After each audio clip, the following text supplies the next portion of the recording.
I chose my first CRNA job back in August of this past year, and I do not graduate until May of 2025. That was earlier than I needed to look, but anyway. So I fully applied to 4 jobs and I had a soft 5th interview. 3 of the jobs were in the same system, so I emailed the recruiter for that health system. 4th job that I formally applied to, I ended up calling the operating room front desk, asking to speak to the chief CRNA, and then asking who to be put in touch with for a job application.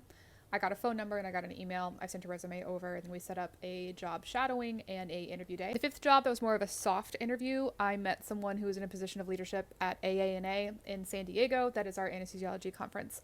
And I met somebody who works at a 5th site, and I asked to come shadow and do like a kind of informal interview to see if I liked the site. I did 5 of these interviews over the course of 2 days, kind of all over from Jersey City to Queens, so it was like a lot of back and forth, and I did this in like 48 hours. The things that I prioritized were skill mix and the type of cases that I was going to do. I wanted somewhere that was high acuity without a large physician anesthesiology residency program where I was going to get to do epidurals and nerve blocks and traumas. Cardiac was a plus, but it was not something that was necessary for me. For my personal priorities, the skill mix and the case mix that I was going to see was more important than compensation profile alone. However, that was something that I weighed. I ended up choosing a job that was an anesthesia care team model. The CRNAs are largely autonomous. CRNAs do nerve blocks, pediatrics, hearts by invite, trauma, heads, hearts, all the stuff. And I think it's going to be a great place to continue learning, because I think the first few years out of anesthesia training are a continuation of our education. As far as interviews went, everything was more informal and a